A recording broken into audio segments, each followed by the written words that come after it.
po dapat. Bawat 5 million pesos each. Pero hindi na ibigay yung 5 million Wala each. pa po yatang naibibigay base po doon sa testimonya nitong manugang nung isa Magkano lang pong na-release? Sabi po altogether? doon ito, yung sa personal account po, 350. Sino po nabigyan ng 350 out of that 80? Galing po kay Mike Defensor at siyempre kasama po si Atty. Balicod, yung po yung aming pinapalawak pa. Kaya nga po namin Pero sino pong nakatanggap nung 350? Yung isang marine po. Isa lang po? Isa pa lang po. So yung Kasi siya 17, wala pa? Siya lang po yung may recollection. Okay. Hindi ko po alam yung sa 17. Ibig sabihin po, Mr. Chair, ang recollection po nito, yun sa pag-uusap nilang dalawa ng kanyang biyenan. So ibig sabihin kaya po lumantad itong 18 kargador dahil pinangakuan po sila mabibigyan ng 5 million pesos each. Yun po yung sinasabi ng isa sa miyembro nila. Pero gusto ko po liwanagin, I will take the opportunity na liwanagin kasi narinig ko po, pinapupunta ko rito noon ni Senator Cayetano kasi para daw harapin ko daw si Ginoong Mike Defensor, alam naman po natin na hindi naman po ganun yung proseso ng isang committee hearing, ano po. Pero una-una po, hindi naman po ibig sabihin suspect na kagad natin or akusado na si Mike Defensor. Ang NBI po, nag-i-issue po kami ng subpoena, hindi dahil pinagsususpechahan kayo, kundi as a part of our fact-finding. Inaalam nga po namin, ang sabi ko nga po, kung mapatunayan namin na itong taon to nagsisinungaling laban kay Mike Defensor, tutulungan pa po namin si Ginoong Mike Defensor na habulin at papanagutin po yung tao na yun. Okay, last na naman. No? Halimbawa po, napatunayan ng NBI na totoo ngayong aligasyon sila po ay tumanggap ng 5 million in exchange for false testimony. Ano pong kaso noon? Well, may pananagutan po yan sa revised penal code kasi yung pong ikaw ay naghihimok ng titistigo para kasuhan ng kriminal yung isang tao na wala naman talaga basihan, pinaparusahan po yan sa ilalim ng ating revised penal code. At yung pong nagtistigo nagbigay ng false testimony kapalit ng pera, ano pong kaso noon? May kaso rin po yun, pwedeng managot po ng perjury po. Maraming salamat po, Mr. Thank Chair. you. Mr. Chair, with the indulgence of Senator Bam, I'm done, Mr. Chair. Yeah, go ahead. Is that the only... a follow-up question, sige, Mr. Chair. okay. Salamat po. So, malinaw na dun sa mga aligasyon ng 18 ex-bodyguards, nagpapatuloy ang investigasyon ng NBI. And then kung kanina sa ombudsman, ang next step dun sa mga aligasyon nila ay pinagsusumite nyo sila ng tigi-isang individual affidavit. Sa DOJ naman po, ano yung next steps ng department dun sa mga aligasyon ng ex-bodyguards? Well, as far as the DOJ is concerned, ma'am, we will work together with the National Bureau of Investigation. Kasi meron po tayong doon sa fact-finding or doon sa case build-up, dapat po magkatuwang yung public prosecutors at saka yung ating law enforcement. No? So, yung sinasabi kanina ni Director, binabaan pa nga daw po nila yung antas ng ebidensya, which is probable cause only. But again, as far as the department is concerned, there is already a higher standard, which is prima facie with reasonable certainty of conviction. Kung dun sa sinasabi ni Director, hindi na lumulusot sa probable cause, with all the more reason, it cannot prosper or not even be accepted by the department. Kasi sa department po ngayon, hindi po common na i-submit o na i-file yung kaso. Automatic, it will be docketed as a criminal case and subject to preliminary investigation. Ang mangyayari po, ito po'y dadaan pa rin sa masusing evaluation para malaman kung sapat na po ba yung ebidensya at kung ito'y sapat na, saka pa lamang po ito aakyat para maging isang kaso, the criminal case, which should be subject to PI. Tinitiyak po natin kasi na kung magsasampa tayo ng kaso ngayon, hindi lang yung for the sake of filing it, but one which should really be able to withstand the rigors of trial kung darating po tayo sa punto na yon. So, if that is the case, sa malamang at sa malamang ho, kung sa probable cause hindi lulusot, sa malamang ho pag sa evaluation pa lang, baka hindi na rin po makalusot sa department yan. All right. Salamat, Mr. Chair. Gusto ko lang i-make of record na na-appreciate ko po yung efforts ng DOJ, ang Office of the Ombudsman at saka NBI. Lalo na yung huling sinabi ni Prosecutor General Fadulion, may certain liberality na sinusubukang gamitin and yet hinahanda ng maayos kung anumang mga kaso para talagang ang maging resulta ay mahanap po yung katotohanan. And I hope everyone around the table, and even those na hindi dumalo sa table, ay na-appreciate po yung effort na ganoon. Salamat, Mr. Chair. Thank you. Just a quick Senator question, Mr. Pangilinan. Chairman. Sabi ng ating representative ng Ombudsman, ang hiniling nila ay gawing individual affidavits dahil nga omnibus affidavit yung sinumite. Ganon din ang sinabi ng ating director. Individual affidavits at hindi pa pwede itong 18 ay pumirma ng isang affidavit. Can we get the sense of the Prosecutor General? How do you treat, as a general rule, how do you treat an omnibus affidavit of 15, 20, maybe 40 people? I don't know. Go ahead, sir. Mr. Chair, if a joint affidavit is submitted to the Department of Justice and this joint affidavit is signed by, let's say, 10 or 18 people for that matter, kapag wala pong qualification dun sa affidavit, dun sa salaysay, na ito po ay was participated in by this particular individual, it would appear, as far as the reader is concerned, that lahat po sila na nakapirma doon, lahat sila may personal na kaalaman doon sa mga nakasalaysay doon.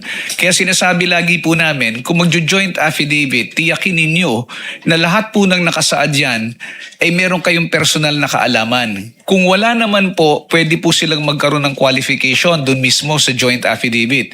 Na sabihin, patungkol po dito sa pangyayaring to, tanging itong mga tao lamang na ito ang merong kabahagi or naging bahagi. Pero if there is no such qualification, then I would have to concede to the strategy being undertaken by the NBI as well as the Ombudsman that it's better to really have individual affidavits because it's also a way of trying to compare and test the credibility of these witnesses. Kapag, again, yung sinabi po kanina, Supreme Court has already decided in a host of cases that when affidavits perfectly or the allegations or statements perfectly dovetail, ibig sabihin, pag tiningnan nyo, parang talagang pattern talaga siya, nakaduda-duda po yung ganon. Mas maigi po yung merong konting inconsistency because it gives badges of truth to it rather than if it perfectly dovetails and then it says practically the same thing, then there is something questionable about that. Mr. Chair, quickly before Go we ahead, leave this Senator with your indulgence. No, actually, after Senator Rafi, it's your turn. Okay. Para lang bago natin iwanan itong subject no sa affidavit. Mr. Chair, siguro hindi ho naman sa Central Division Office ng Ombudsman pero itong affidavit na 5 ay nakakuha po ko from Deputy Ombudsman Nico Clavano and also si Director Matibag, no. Ang sa akin ko kasi, Mr. Chair, iba po yung talagang pinirmahan, no. Pag pinirmahan ang affidavit, ibig sabihin pagpalagay na natin 10% nga lang ang totoo doon pero may magagamit pa rin hubo doon. Tanong ko lang kay Director Matibag doon sa sinasabi niyong halimbawa yung sa mga 5 individual na pumirma, may matutukoy kasi ang gusto natin matuntun dito yung matunay na salarin eh. Kahit paano sila kung mayroon silang personal knowledge o kung talagang yung kanilang isinalaysay kahit pa 10% o 20% ay sa tingin nyo ba pwede magamit para matukoy yung mga tunay na salarin nito? Dahil baka pwede, sabi ko nga yung 18 yun, maganda kung sabihin nila rito para maitahi natin, no? Para malaman natin at patuntun yung mga talagang may kagagawa nito. Sige, Director Matibag. Salamat po, Mr. Chair. Tama po yun, no? Pero dun po sa 10 hanggang 20% na sinasabing totoo, yung participation nila as a driver, ganyan, hindi po ma-establish pa rin talaga kung nakita nilang actual na may pera ba talaga, may dala. I will cite an example. Yung isa po sa pumirma, si Hil Nabidad, yung pong isa sa mga 18. Tinanong siya, kasi may allegation siya ron, nakasama siya nag-deliver. Tinanong siya dun po sa one-on-one interview, sa pagdi-deliver po ng mga mali, tanong, namaneho mo po ba lahat ng ito o may maneho pang iba kasi nagbigay po siya ng plate number. So sinabi niya, yun, doon yung totoo, yung mga plate number, totoo yun. Tapos tinanong niya, sa pagdi-deliver po ng maleta na allegedly may lamang pera, anong maleta po ang personal na idiniliver ninyo? Very specific po yung tanong, personal na idiniliver ninyo. Ang sagot po niya, wala po. Tagahatid lamang po ako at sila Mark Tiksay at Paul Estrada po ang personal na nag-ahatid kung para kanino ang mga ito. So doon pa lang po, meron ng problema kasi may admission siya, inalis niya rin sa pinakang joint affidavit na nagdi-deliver siya ng maleta. Nung tinanong na siya ng personal, ang sagot na niya, wala pala. Nag-drive lang siya. So paulit-ulit po, ganun yung nangyari. Alright, thank you. Quickly lang balik po tayo sa Ombudsman. Para po sa mga isasagawang susunod po na pagdinig, ano po pong mga data o informasyon na kailangan pong ibigay sa inyo ng Blue Ribbon para titibay po ang inyong investigasyon? Do you need any more documents, pieces of evidence from the Blue Ribbon? O sapat na po yung naibigay po ng chairman's report sa inyo, sa ombudsman? Lahat po ba ng cases na kailangan po ninyo? Kasi I believe naibigay na po ng dating chairman, Chairman Lacson, sa ombudsman po yung kanyang report. 124. Thank you, Your Honor. But the Office of the Ombudsman will always welcome po yung additional pieces of evidence and additional testimonies if ever meron po. Also, yung mga COA reports po kung meron din na makukuha from the Senate Blue Ribbon Committee, that would help a lot on our ongoing investigations. Pero kung the same issue pa rin po, actually, what I mean to say, pag may lumutang ho dito, may akusasyon na naman sa isa doon sa mga senador na napangalanan na po, na isubmit na po sa report, may dadagdag lang po na ebidensya or pareho pa rin po, pero ibang tao. You get what I mean? Isang tao po inaakusahan, pero nakasama na po siya doon sa chairman's report, pero ibang tao naman ito nag-aakusa, pero the same case naman po. I-entertainin pa rin po ninyo, di po ba, yung ebidensya or kailangan nyo ng bagong ebidensya na naman because different person itong nag-a-allege po na nag-aakusa? Kung bagong complainant po yun, Your Honor, hindi naman po magbabago yung investigation namin. What the office usually do is parang kino-consolidate namin yon dun sa naunang complaint against the same say lawmaker or senator or congressman. So i-consolidate lang namin yung another complaint coming from a different complainant. So pero yung mga pieces of evidence, yun din po yung magagamit po. Pero po pwede po ba na sabihin na lang na idiretso na lang sa ombudsman? Kasi po kung dito paulit-ulit na lang ho tayo, hindi na po matatapos ang trabaho po ng Blue Ribbon at nakasentro lang ang investigasyon sa flood control. Baka naman po pwede kung same individual yon, isumiti na lang po diretso sa ombudsman para naman po hindi po redundant na. May investigasyon ko yung ongoing sa isang tao na ito. Kunwari si person A, may darating na naman na inakusan si person A. The same anomaly. Yung nga lang, may bagong tao na magsabihin na nagpaparatang. Pwede po ba yung kanyang statements diretso na lamang po sa ombudsman rather than iimbestigahan na naman po dito kasi hindi na po tayo matatapos. Marami po pong problema ang ating bayan na kailangan silipin. Baka redundant na po. Ano hong masasabi niyo dyan? Your Honor, the Office of the Ombudsman, never naman yan nag-refuse to accept documents submitted to it. So, kung isasubmit po siya sa amin diretso, we will always welcome it. Kung isasubmit naman po siya sa Senate Blue Ribbon Committee, you can always endorse it to us. All right, thank you. Senator Raffy?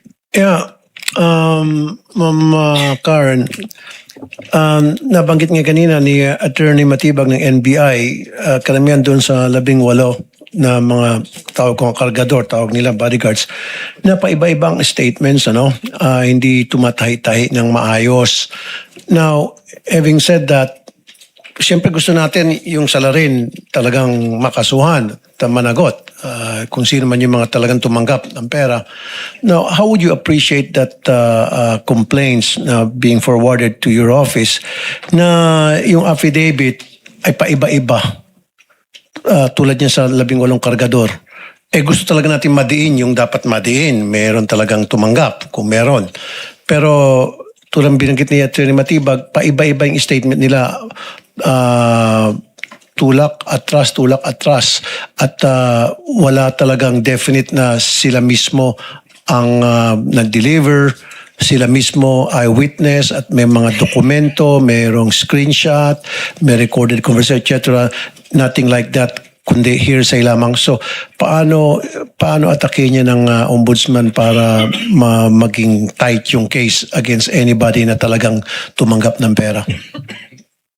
Your Honor, that's why the Office of the Ombudsman required an individual complaint affidavit to verify po yung personal knowledge talaga ng bawat isa dun sa mga nag-submit ng affidavit. Kasi the office requires nga po na personal knowledge para upon evaluation, ma-check namin agad kung this can stand yung preliminary investigation or pwede namin siyang i-refer for further fact-finding. Unfortunately kasi pag i-refer mo siya sa fact-finding, dapat po talaga may verifiable leads at hindi kami magkakandak lang ng fishing expedition. Okay. Yung sinasabi nitong 18 na sila talaga ang nag-deliver ng pera at walang ebidensya kung talagang pera ba yung laman ng maleta at hindi naman sila mismo ang nagbilang ng pera at walang matibay na ebidensya na meron silang pinag-deliver ng tao kung sino man yung tao, although we really need to know kung sino talaga at dapat managot. Ang dapat managot, I've been saying that all along. So, paano ang magiging appreciation nyo doon sa affidavit ng taong doon sa 18? Your Honor, kung matanggap na namin halimbawa yung kanilang individual affidavit, yung mag-submit na sila, siguro po ang magiging namin is like I've said, kung it can withstand po yung ng preliminary investigation kasi nga po, meron na kaming bagong when it comes to conduct a preliminary investigation, prima facie with reasonable certainty of conviction din po. So kapag ang isang tao nag-issue ng affidavit na nagpaiba-iba na ng statement at lumilitaw na wala pala siyang first-hand information kundi nakuha lang niya o naipasa lang niya na sa kanya yung information na yun. So doon pa lamang magkakaroon na ng problema sa credibility yung nag-issue ng affidavit na yun sa ombudsman. Your Honor, kasi nga po lahat ng mga complaints nag-undergo yan ng evaluation. So yung mga nag-evaluate po sa amin are lawyer evaluators. And then yung evaluation recommendation nila is subject to review and approval of our officials. So based on I do not have any personal knowledge when it comes to the yung affidavit ng Marines, but I signed the notice addressed to Attorney Baligod. That's why yun lang po yung binasa ko syempre yung notice. So, ang nakalagay po dun sa notice nga, dahil nga po hindi siya, it cannot be considered na personal knowledge na meron sila bawat isa dun sa 18 personnel na yun or people na yun. Okay. So, last na lamang. On any other case, kahit na hindi dito sa 18, merong nag-submit ng complaint sa inyo with affidavit. Paano po approach yun? Once na na-receive nyo po yung isang affidavit against anybody, Your Honor, the usual process, ano yung mga hinahanap nyo opo. Usually, doon sa nag-submit ng affidavit? pag nag-submit po yan ng affidavit or ng complaint affidavit sa amin, Your Honor, dumadaan po muna yan sa verification to see kung meron siyang similar or earlier complaint na. So as na hindi siya magdoble-doble. So pag na-verify, say wala siyang existing complaint or previous complaint, similar complaint sa Office of the Ombudsman, it will undergo evaluation. Okay, doon sa evaluation, maghanap ba kayo ng pieces of evidence, hard evidence, to corroborate doon sa sinasabi niya sa kanyang complaint affidavit? Pwede pong ganun, Your Honor, kasi one of the recommendations na pwedeng gawin ng lawyer evaluator is to dismiss it outright kung makita niyo na frivolous lang yung mga complaint. So in other words, maghahanap kayo ng ebidensya, like I said earlier, na mag-corroborate doon sa sinasabi sa affidavit. Kasi kung hindi, frivolous nga yun, sabi mo. Initial evaluation pa lang po yun, Your Honor, pero still ini-evaluate po namin siya kung yung sinasabi niya sa affidavit is supported by evidence. Okay, last na lamang talaga. So base po na sa mga narinig natin ngayon lahat doon sa sinabi ni Director ng NBI na si Attorney Melvin Matibag, paano mo po madidescribe yung testimony o itong pinagsasabi nitong 18 kargador? Your Honor, hindi ko po siguro pwedeng sagutin yan because I did not evaluate that Okay. affidavit. I understand. Maraming salamat, Mr. Chair. Thank you, Follow-up question, Mr. Chair. Go ahead, Senator. Just a quick question kay Director Matibag. In-interview ba ninyo at kinuha yung affidavit ni Attorney Baligod? Yung pong 18 Marines po, 18 kargador, in-interview po namin isa-isa. Hindi, si Attorney Baligod. Hindi po kasi hindi naman po siya subject doon. Actually, gusto na siya interviewin siya si Mike Defensor. Ayaw nila eh. Hindi, kasi Wala po kasi kaming contempt power or to force them. kung na-monitor nyo yung hearing dito, o yung bogus na hearing, Yes. siya ang nagpapaliwanag. Tama. Siya yung nagsasalita on behalf of the... Opo. Di ba? Tama po, nagtataka nga po ako kasi... Sa ganun ba, pag siya ang nagpapaliwanag, ano yun, hearsay? Well, ang nangyari na nga po niyan, it validates and strengthens the findings of NBI na mukhang kinoach na tinuro. Kasi ganito po yan, in-approach niya yung 18, actually 26 nga po nung una yan, naging 18, tapos in-house niya mula November hanggang February, at siya ho yung nagsulat nung joint affidavit. At tama po, Mr. Chairman, nagtataka nga ako, medyo marami-rami na rin po nga akong na-attend naman na committee hearing na kung saan ang abogado sa likod pinapaupo at bihirang-bihirang pagsalita. Yun po yung pinagtataka ko, bakit si Attorney Balicod ang nagsasalita. Baka mas mabuti po para sa akin, gumawa na rin po siya ng sarili niyang affidavit at siya na po mismo magreklamo base sa kanya mga narinig. Yun lang ang tanong ko actually, kasi nga, yun nakita ko sa mismong and you're right, it's and for the record, it's a violation of our rules in Senate proceedings when a lawyer speaks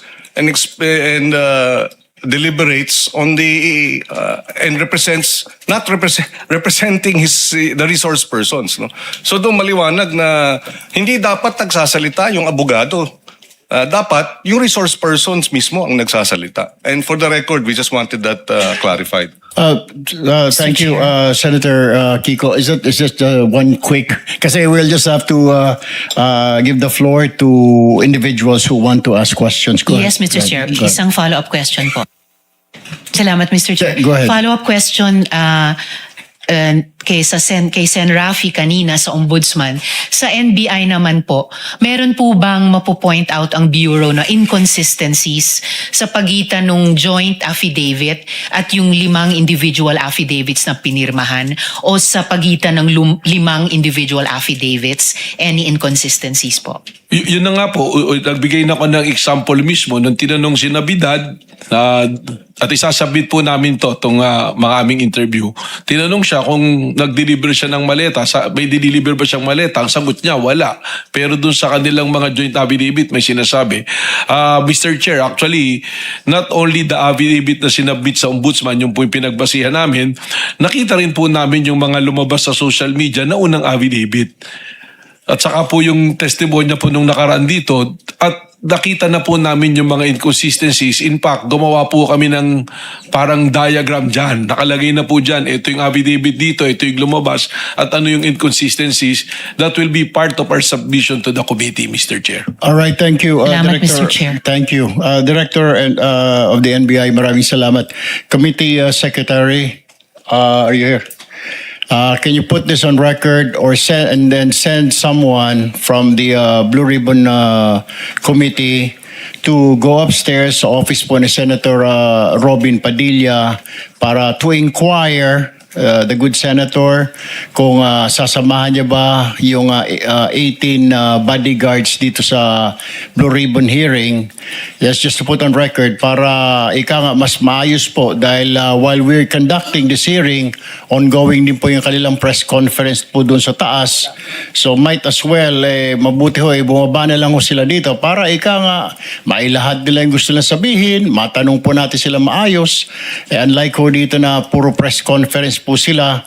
So Committee Secretary, I'm directing you to send one of your staff or your personnel to invite or to ask Senator Robin Padilla, inquire if they're still interested coming down here sa Blue Ribbon hearing po natin. Para malinaw po on record lahat. Hindi po yung bisita po ni Senator Robin Padilla yung 18 bodyguard na yon at si Attorney Baligod at nagbibigay na sa 5th floor, nagbibigay po ng press conference.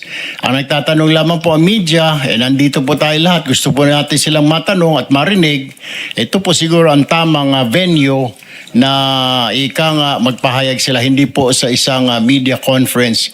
So Committee Secretary, go ahead and send someone to the office of Senator Robin. Okay, let's move on. Yung order of arrival po ng line of questioning, Senator JV, Senator Bam, and Senator JV, Senator Bam, Senator Risa, Senator Soto, But before that, may tatanong po yata si Senate Pro Tempore Gatchalian. Maraming salamat, Mr. Chairman. This is directed to Attorney Matibag, Director of the NBI. Meron ho kayong mga nasabi sa media na merong informant. No? Actually, tutuloy ko lang po yung tanong ni Senator Raffy na meron kayong informant na nagsabi na si Mike Defensor ay nag-offer ng 5 million pesos dito sa 18 bodyguards. Can you give us a narration of that, no? And base sa inyong statement, meron rin sinumpaang salaysay ito, no? Meron po kasi kaming sa NBI po, we function na meron pong mga tinatawag kaming all power assets na nag-gather po ng mga intelligence report yan. So, he came across dito po sa parang, hindi po son-in-law talaga, but he is a partner of the daughter nung isa sa mga, sa 18 na bodyguards. I think siguro for purposes na mas malinaw, pwede ko na rin sigurong banggitin yung pangalan. Total, napadala naman na siya ng nasa Actually, tatanong ko nga ano yung pangalan niya. Si Anselmo Taberdo po, yung isa sa Marines, na yung may anak siya, at partner niya po itong nakausap ng ating mga ahente. At nagpahayag po siya ng malayang pahayag, recorded din po ito, nung April 28. And I will also submit yung pong parang salaysay niya na kanyang pinirmahan, malayang pinirmahan, na ang sinasabi po rito sa salaysay na itong si Anselmo Taberdo ay isa sa mga doon sa 18 na in-approach ng grupo ni Mike Defensor at pinangakuan ng 5 milyong piso kapalit ng pagsasalita. Ang sinabi, malinaw pa nga po, sinabi mag-a-appear sa media at magkakaroon ng testimonya. So, doon po ang pangako 5 milyon at kaya po binabanggit niya to, personal sa kanya, sinabi niya na silang magka-partner, may anak po silang isa, ay pinangakuan ng 500,000 para makapagnegosyo sila.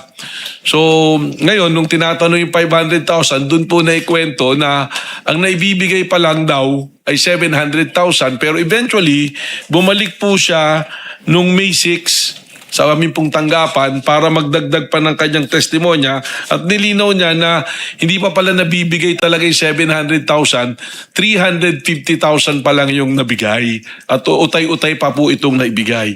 So, nung pong magkakaroon ng sila nang nagpatawag dito nung June na yung parang pagdinig po nila rito, we contact itong person na ito to validate ulit. At katunayan, sinusurveillance at sinusundan pa rin naman po namin siya. Kasi nga po, kaukibat nito, nagpadala lang kami ng subpoena kay Mike Defensor at kun po kay Anselmo Taberdo para pagbigay linaw po dito sa testimonya nitong tao na ito. Yun po yung sinasabi natin, Mr. Chair, na lahat po ng papasok na ebidensya sa amin sa NBI ay binibigyang halaga namin at amin pong sinusundan. Director, can you state the name of this informant? Is it possible na sabihin yung kanyang pangalan? Well, ang pangalan po niya ay si Brent Tragasa. Siya ay 28 years old. Fred Ragasa. Opo, Brent po. And pwede rin po ba siyang dalhin dito para magbigay ng personal Yun po ang testimony? pinapavalidate namin kung kasi tinatawag ang huling pakikipag-usap po sa aming mga investigador ay tinatawagan siya ngayon nito ni Anselmo Taberdo. Is he willing to come here to give his testimony? Ialamin po namin. Yung po itanong namin dahil nung po siya ay kinuha na namin ulit ng testimonya, mukhang sumasabay na tinatawagan sa bigla po ng grupo Ano nila. ang motibo naman itong taong to? No? Gusto kong malaman bakit siya biglang nagbigay ng ganitong information considering na parang son-in-law siya. Tinitingnan po namin, base sa kwento niya, mukhang meron ng diferensya yung magka-partner at siya ngayon yung may dala doon sa anak niya. So parang may personal reason po na tungkol doon sa kanilang relasyon.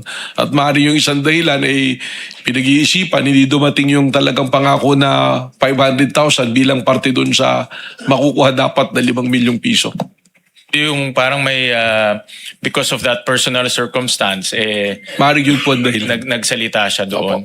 And based on your analysis, itong informant ba is a credible witness? Itong si Ragasa, si Mr. Ragasa. Pag binalidate po yung kanyang personal circumstances at relationship, maaari po talagang napagkwentuhan. Doon na nga po, Mr. Chair, pumapasok yung aming kagustuhan na ipatawag si Anselmo Taberdo at si Mike Defensor para po mas mabigyang linaw yung testimonyang ibinibigay po nitong tao na ito.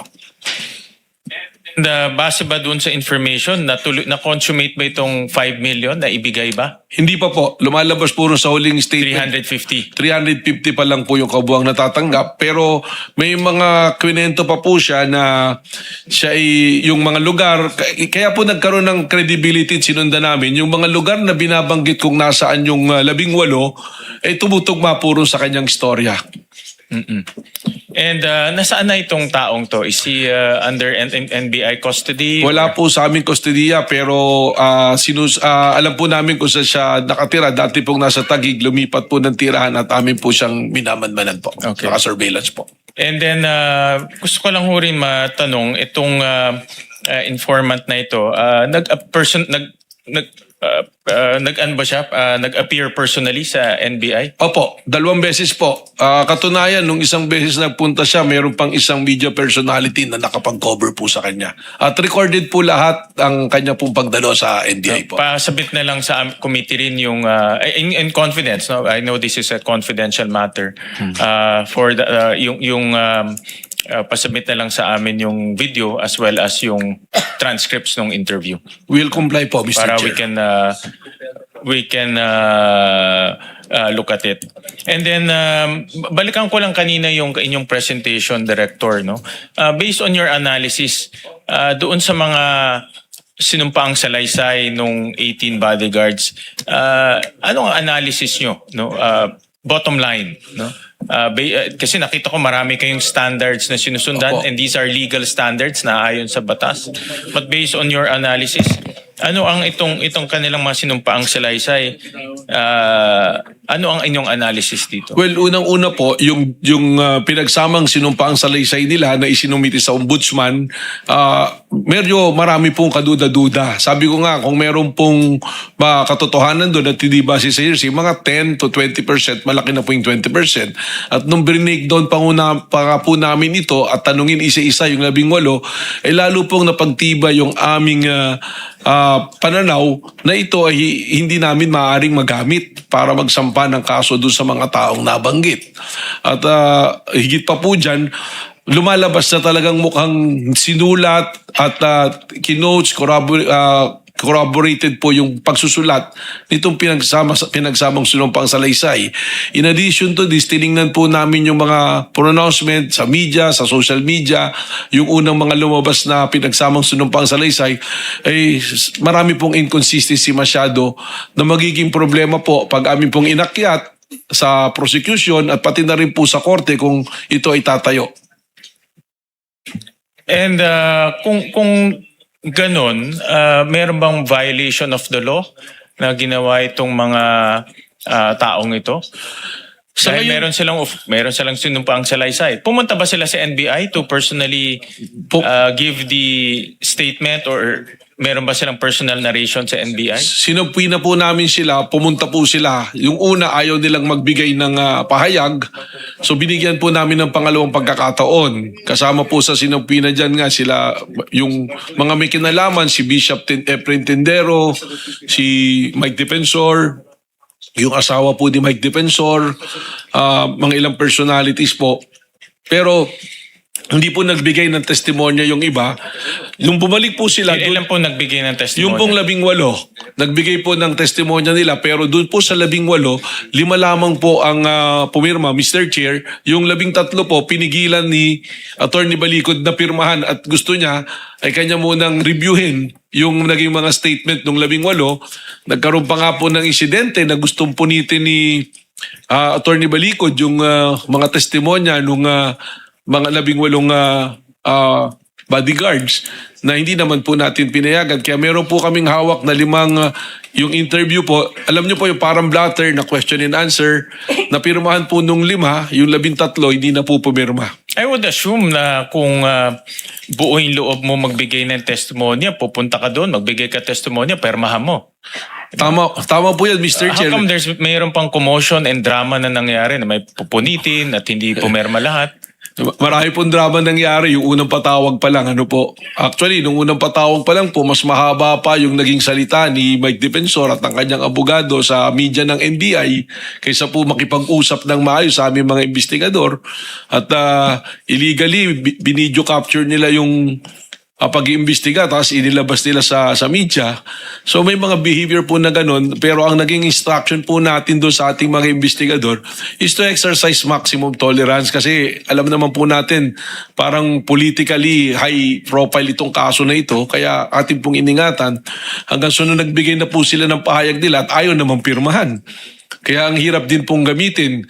Tama po, pero meron din po kaming recording, lahat po ng proceedings, siningi namin ng kanilang consent na amin pong i-video record yung buong proceedings at meron po tayo noon. Ipaki-submit na lang sa committee rin Opo. so that we can analyze and also the full transcript para rin mabasa namin at ma-analyze namin dito. Yes, Mr. And my last question, Mr. Chairman, before I go to any round 2. Based on your analysis, kung 5 lang ang pumirma, base sa inyong testimonya ngayon, can we take the entire testimonies? Kasi sinabi nyo 10%, no? Yung masasabing direct information, the 90%, hindi. Opo. No? So ano ang analysis ng NBA on this entire testimony or testimonies? Ang mahirap po yung 10% na totoong naging empleyado. Halimbawa po, yung totoong naging empleyado sila ni Saldico na tapos totoo po na sila na-assign kung kani-kanino. Totoo po na dating Marines yung iba. Yung po yung mga totoo ron, totoong kakilala nila siguro yung ibang tao. Pero yung mismong aligasyon na po ng nangyaring krimen na nag-deliver sila ng pera directly, yun po dapat yung alam nila. Hindi po nila alam kung talagang yung laman ng maleta ay pera. Meron pa nga pong isa doon sa pumirma, yung sinabidad, binanggat ko po kanina. Tinanong siyang direkta nung nag-iimbestiga, kung ano yung diniliver niya maleta, ang sagot niya, wala. Pero pag pinagsama-sama po, yung pong pinagsamang salaysay, magmumukhang maganda yung istorya at paniniwalaan. Pwedeng paniwalaan for purposes other than prosecuting or going after dun sa mga nagkamali. Mukhang hindi po titindig. Binanggit nga po kanina ni PG Padulyon na binaba na namin yung standard to probable cause. Hindi pa rin po lulusot Hindi pa rin po papasok sa probable cause. Kasi gusto lang nga po naming makita na maimbestigahan yung mga binanggit na tao na gusto rin po naming ipatawag. Ang problema po namin, Mr. Chair, pag ipinatawag namin base ron sa kanilang inilatag na joint affidavit na yun, baka po mukhang nagpipishing expedition kami at kami naman po ang papanagutin ng mga taong aming ipinapatawag po. Thank you, Mr. Chairman. Maraming salamat, Acting Senate President Gatchalian. Senator JV. It's your turn. Thank you, Mr. Chair.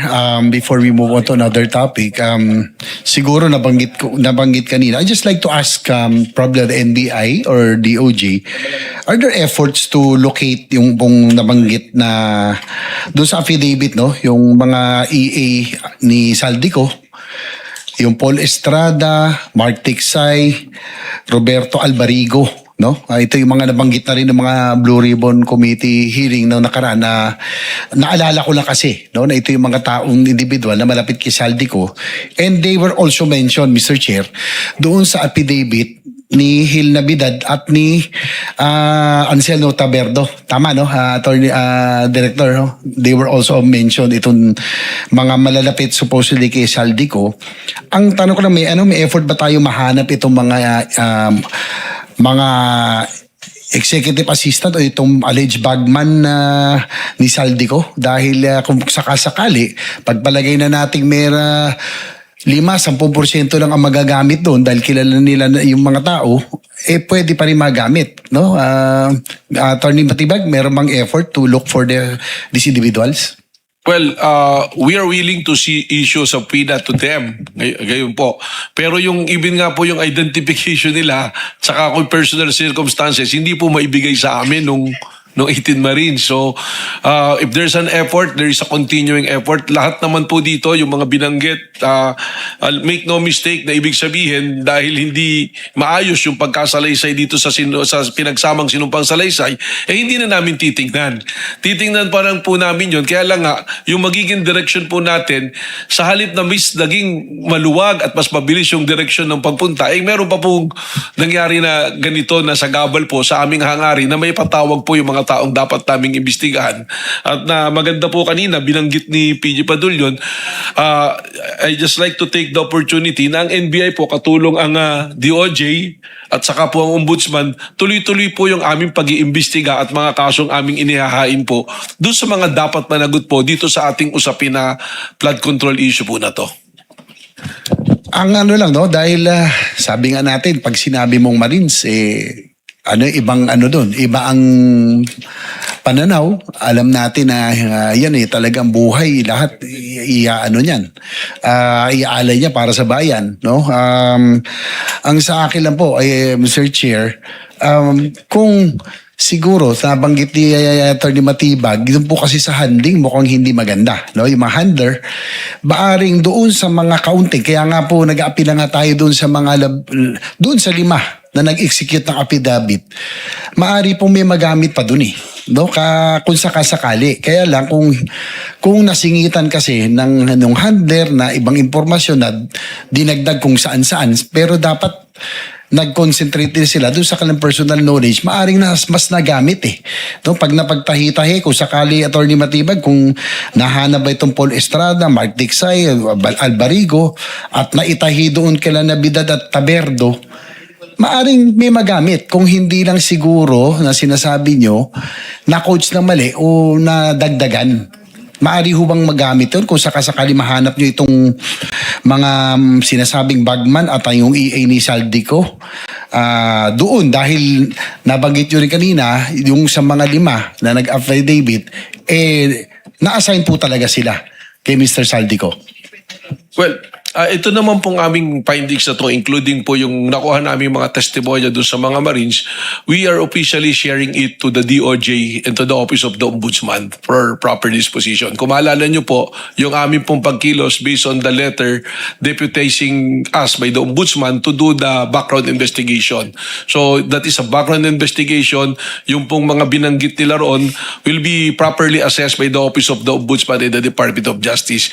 And but just the same, we take your advice po, at sabi ko nga, ito pong kasong ito, hindi pa po sarado, tuloy-tuloy po yung pag-iimbestiga. Nangyari lamang po, nung lumabas nga itong pahayag ng 18 na bodyguards na to, sa halip na parang luminaw, mas lumabo, mas humaba po yung prosesong ating gagawin para habulin natin yung mga mananagot po dito sa issue ng flood control po na ito. Kaya nga po, papasalamat tayo sa ating chairperson na si Senator Erwin Tulfo na pinagbibigyan sana ng pagkakataon yung 18 na maihayag yung kanilang nalalaman, no? Na sa halip na nag-press con, maaring doon sa mga kasi iba yung pagpumirma ka, kahit papalo tinitindigan mo yun eh. So maaari may magamit doon, mapagtahi-tahi natin kung mahanap itong mga individual na ito kaysa umiwas po sila. Kaya hindi natin pinalalabas to, Mr. Chair. Salamat at inimbita mo sila na i-discredit sila. Kundi kung may magagamit doon, bakit hindi? Di ba? I'm sure si Atty. Matibag would agree na doon sa kahit 10%, kung magagamit, magtatahi-tahi natin to, matutunto natin. Kung may delivery nga, meron nga delivery. Kung meron nga itong mga bagman na ito, may kinalaman talaga. Para talaga malaman na natin itong mga tunay na may salarin, no? Dito sa buong modus na ito. Yan, ano lang po, salamat po sa tanong ni Senator JB, Mr. Chair. Let me state po that the NBI will be relentless in pursuing those who violate the law, lalo na po dito sa issue ng corruption. That is the commitment po ng NBI dito sa committee na to. Just to cite an example, just recently we are going after politically exposed persons. Recently po we arrested a director from SEC na nag-extort po. At meron po kaming sinusundan din na lead na medyo malaking personality po na hindi lang namin ibibigay po yung buong detalye, pero meron pong dalawa na malaking personality na tingin namin ay gumamit ng mga dami po para itago tong issue po doon ng flood control po. Right. Before we go to Senator Baum, just want to remind everybody, yung report po sa atin ng Blue Ribbon Committee Secretariat ay nag-aantay pa rin po sila ng sagot sa taas. Ayaw po silang bigyan ng sagot. Binibigyan po natin ng chance. We're inviting them to attend this hearing. Ang sagot po ng attorney po nila, si Attorney Baligod, natatakot na ho yata na pag nag-attend naman ho sila dito, baka i-cite lang po ng contempt ng komite. Hindi naman po ganon dahil ito po ay invitation lamang po naman, di po ba? And this is just a meeting. But anyway, go ahead, Sen. Bam. Maraming salamat, Mr. Chairman. Isa lang po itong manifestation. Marami po tayong tanong at yung mga tanong ho natin ay para sa 18 bodyguards na hinihikayat pa rin po nating mag-attend dito po sa ating meeting. Eventually, magiging hearing po ito and under oath, mapag-uusapan yung kanilang sinasabi, no? At malalaman natin yung katotohanan. Pero siguro po, yung mungkahi ko na lang to the agencies in front of us, ang DOJ, ang NBI at ang Ombudsman. Ito po, palagay ko ito po yung pakiramdam ng maraming tao. Kailangan ho nating iresolba itong issue ng flood control. Mag-iisang taon na po ang SONA. Yung SONA po, last year, dun po lumabas yung mahiya naman kayo at mag-iisang taon na po yan. Next month na po yan. So wag na ho nating paabutin ng isang taon na yung pinakamalalaking isda ay hindi po nahuhuli. At sana po gawin natin yan na wala ho tayong kinikilingan, we follow the law, we follow where the evidence leads us, at gawin ho natin yung nararapat. Kasi alam nyo po, may nagsasabi kasi nakalimutan na yung issue ng flood control. Yun po yung mga binabato po rin po. Pero hindi po nakakalimutan yung flood control. Dahil meron pong magpapaalala sa atin ng flood control yung panahon. Dahil rainy season na rin po ngayon. Kapag bumabaha na po sa Metro Manila, sa Cebu, sa Iloilo at napakarami pang mga lugar, pag bumabaha na po sa buong kapuluan natin, maalala ng tao itong issue na ito. At iisipin nila, meron bang nangyari? Kaya mahalaga po na ituloy po yung hearing, ituloy po yung investigasyon at sana po ma-resolve na ho natin to bago pa umabot ng 1 year anniversary na kung saan po una itong nailabas, no? Habang hindi pa po ito nare-resolba, tuloy-tuloy po ang mga tanong ng taong bayan kung sineseryoso ba natin ang issue na ito. At mahalaga po na seryosohin po natin ito. Isa po ito sa pinakamalaking nakawan sa buong kasaysayan ng ating bansa. At alam ko po mahirap ang trabaho ninyo. Kada hakbang may bumabatikos. Alam ko po yan. Pero siguro po para rin po sa taong bayan, no? let's do our best. I know everyone is trying their hardest, but mahalaga siguro po itong sense of urgency natin na magkaroon ng resolusyon. Ang issue na ito, mahuli ang dapat mahuli, yung talagang nasa likod nito, mastermind, kung saan pa po ito mapunta, kailangan po talaga mahuli na para makamove on na rin po tayo dito po sa ating mga kailangang gawin dito po sa ating bansa. Napakarami pong issue, napakarami pong krisis. Ngayon lang po, nagkaroon ng earthquake po sa Mindanao at marami po sa amin. Pagkatapos po ng hearing na ito ay a-action na rin po namin yung iba't ibang pwedeng gawin po doon. Pero habang di pa po ito nabibigyan ng tamang resolusyon, patuloy po yung sugat na ito sa ating bansa na kailangan pong magkaroon na po ng lunas. Yun lang po, Mr. Chairman. Maraming salamat po sa mga resource persons po natin. Thank you, Senator Bam. After Senator Soto will be Senator Risa Ontiveros. Go ahead po, Senator Soto. Thank you, sir. Thank you, Mr. Chairman. I actually came and prepared many questions. But after hearing the NBI report and then looking at or reading through the joint affidavit and then the copies of the affidavit of the 5 who individually submitted their affidavit, ang dating sa akin is wala na ako itatanong kasi apparently yung joint affidavit, what's it the word used by NBI based on the NBI report, concocted merong gumawa at parang for media purposes. Tapos nakabanggit ako ron, nasingit ako somewhere along this makapal na affidavit na to. And then nung magbigay ng sinumpaang salaysay, yung mga nabanggit doon, lalo na yung 5, hindi ako binanggit. Wala akong banggit doon. Walang sinasabi sa akin doon, Pero pagdating nung pseudo hearing, ay pilit tinatanong nung 2 senador tungkol sa akin tsaka kay Senator Lacson. So I actually sympathize with the 18 ex-bodyguards because parang nagagamit talaga sila.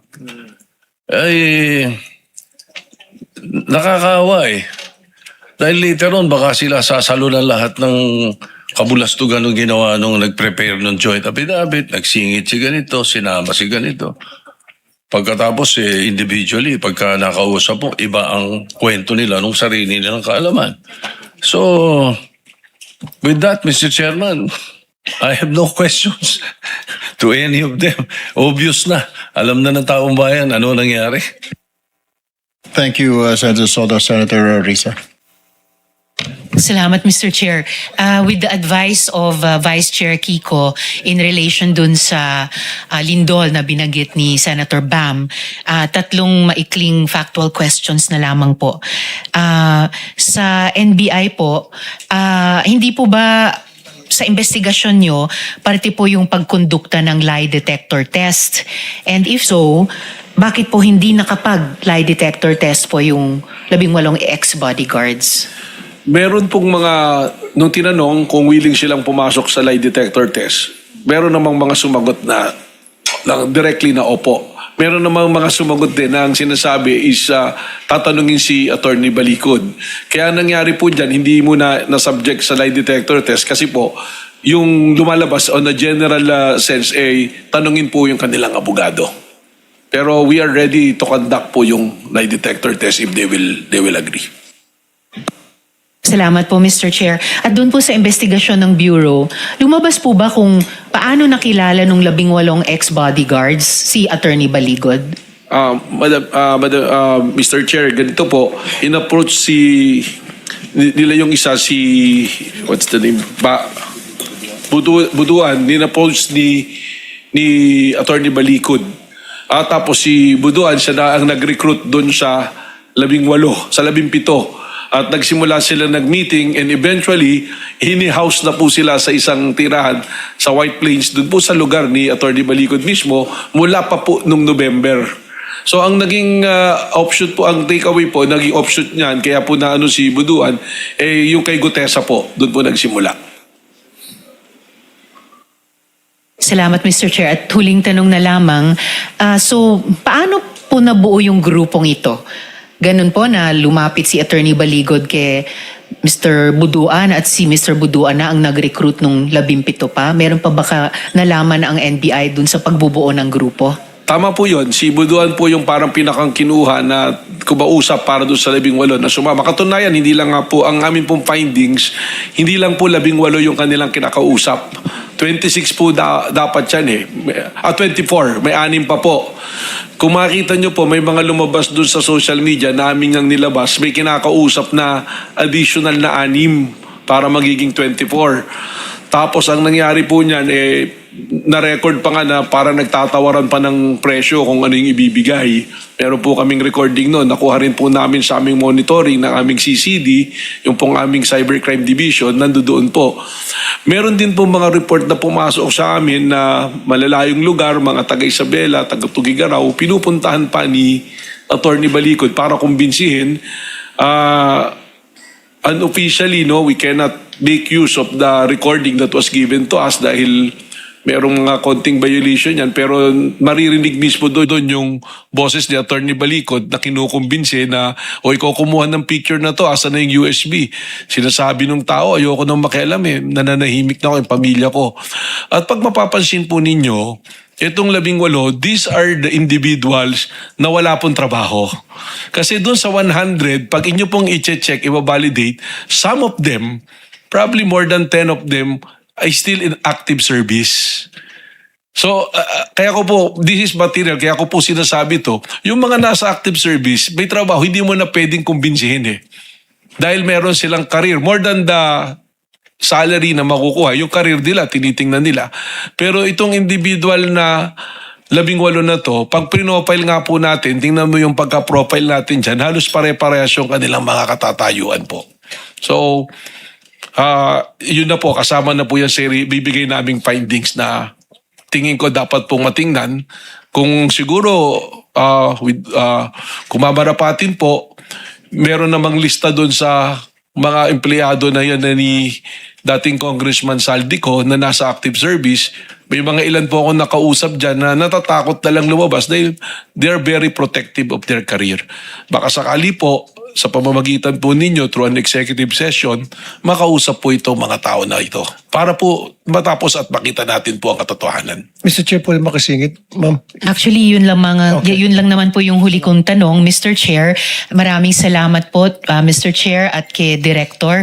And kapag po fully constituted na po yung ating komite at magpatuloy na yung mga hearings, I would be very interested kung mabigyan daan po ng chair yung executive session na iminungkahi ni Director Matibag para nga po makausap yung ibang mga taong iyon na pwedeng magbigay ng buong katotohanan. And napaka-interesante pong makausap din si Mr. Buduan. So sana po ay ma-find within themselves nung 18 ex-bodyguards na tawag nito, bigyan ng respeto ang ipadadalang imbitasyon ng komite sa kanila sa susunod po na pagdinig ng fully constituted committee. Salamat po, Mr. Chair. Thank you, Senator Risa. Mr. Chair, Noted. Go ahead, Senator Raffy. Okay, kasi kanina nababanggit ni Attorney Matibag paulit-ulit na si Buduan, Buduan saka Baligod. So sila yung nag-recruit dito sa 18 and meron pang sinasabi nga nagbayaran, nagtawaran, etc. Wala bang pwedeng maikaso dito sa dalawang personalidad na nabanggit na sila yung nagre-recruit sa mga taong para magsinungaling at babayaran itong mga taong to? Kapag itong mga tao to, itong 18 kardagador, eventually may mga magkakaso sa kanila. Kung sino man yun, hindi natin alam dahil nga sa pagsisinungaling, lalo na nung last hearing, yung last press conference, excuse me. Kawawa naman yung 18 kargador. So itong dalawa na nag-recruit, wala bang kaso para sa kanila? Mr. Chair, katunayan may mga kaso na pong na-file sa kanila. Yung mga binanggit po na pangalan, I think may mga nagkaso na po. At sa amin din po, meron pong nakapending kaming mga investigation na ang kaso naman, ang ikinaso naman po yung sa cyber libel naman dahil inilabas nga po to sa SOCMED. At kasama po sa kinakasuhan si Attorney Balicod. Pero ang NBI po itself, hindi pa po namin maitulak na kami ang magkaso hanggat amin pong mabuo finally yung kabuuan ng istorya nito, na kwento. Kaya nga sabi ko po, this is an open and shut case kasi po may mga nasasara kami pero meron pa rin po mga pumapasok na impormasyon kagaya po nung galing kay Mr. Ragasa na binigay. Kaya po bubuin po namin yun at pag natapos po, we will come out with the recommendation, and if charges can be filed following the MC20 na po ng Department of Justice, magkakaso naman po tayo dyan. Thank you, Mr. Chair. Thank you. For the record, si Attorney Balikod po at yung 18 bodyguards nasa taas pa rin po at patuloy po ang pagbibigay ng press conference. Medyo maging kanilang mga pahayag po sa media nagka-bali-baliko na dahil kanina sabi nila willing po silang bumaba. Then kumambyo naman po si Attorney Balikod, sabi naman po ayaw na bumaba dahil baka ma-cite daw sila ng contempt ng committee na ito dahil sa umano'y titig-isipin natin nagsisinungaling sila. Pero nevertheless po, ayaw po nilang mag-attend sa hearing, sa meeting po na ito. 3 beses na po, simula kanina po na mag-umpisa tayo alas 9 pasado hanggang ngayon, ayaw po nilang bumaba. Despite the fact na may inutusan na po tayo sa Blue Ribbon na secretariat, wala po silang sagot. Patuloy po kanila pagbibigay ng press con, nililin lang din po nila ang sambayanan, oo, pero mamaya-maya sinasabi, hindi na lamang po. So, sa ngayon po, ayaw po talaga nilang umattend, mga kasama na dito po sa ating ipinatawag po na meeting. Well, it makes us question their credibility at kanila pong motibo. Pumunta po sila dito pero ayaw naman po nilang bumaba dito sa meeting po na ito. Parang ito po isang kanila po ang press release, isa pong optics para sabihin po na dumalo sila rito. Pero sa totoo po, ilang beses po nating inimbitahan, ayaw po nilang bumaba po rito sa ating tanggapan, and yet ang gusto lamang po nila ay mag-press con po sa taas. To our resource persons, please submit the relevant documents and status updates of to this committee. At the appropriate time, we shall determine further measures to ensure accountability. We sympathize with the victims of the earthquake in Mindanao. Kaya po, 2 bagay, tatapusin na po muna natin. We suspend this meeting bilang paggalang po sa mga biktima po ng matinding lindol ngayon dyan po sa Mindanao. At nakausap ko po ang ating acting Senate President na anytime po ay pupunta po ang mga miyembro ng majority bloc para marinig at makita po ang pangangailangan ng mga biktima po ng lindol. At the same time, since ayaw naman po bumaba nung 18 bodyguards kasama si Attorney Balikod, so we hereby... Yes, go ahead. Just very quickly, Vice Mr. Chair. President, at iimbitahin po natin ulit itong 18 na ito sa susunod na pagpupulong at sa darating na mga araw at the proper time, kung if they continue to refuse, we can at the right time compel them to attend, subpoena them, and if they refuse, we can have them cited in contempt and maybe arrested when the Blue Ribbon Committee has been fully constituted. For the record, Mr. President. Definitely, Vice Chair. Kasi nga, nagpupunta sila sa ating opisina para na ma-insulto. Pupunta po sa tanggapan ng isa sa kasama natin at doon po magpe-press conference. Ayaw pong umattend ng meeting. Pinapakita pong optics nila. Pupunta po sila dito, matapang silang pumunta pero ayaw po nilang bumaba dito sa meeting na ito. So, ganun pa man, before we suspend this meeting, I would like to personally thank ang buong pong majority bloc sa staff po ng Blue Ribbon Committee, sa OSAA, sa PRIB, at sa lahat po ng Senate staff na faithfully fulfilling their duties and for showing up today despite the fact na meron pong threats sa kanila na ididemanda, sisibakin po ng minority bloc. Sabi ko naman po, base po sa ating pong acting Senate President, siya po ang bahala. You are protected dahil may bago na po tayong, meron po tayong acting Senate President. So with this meeting is now suspended until further notice.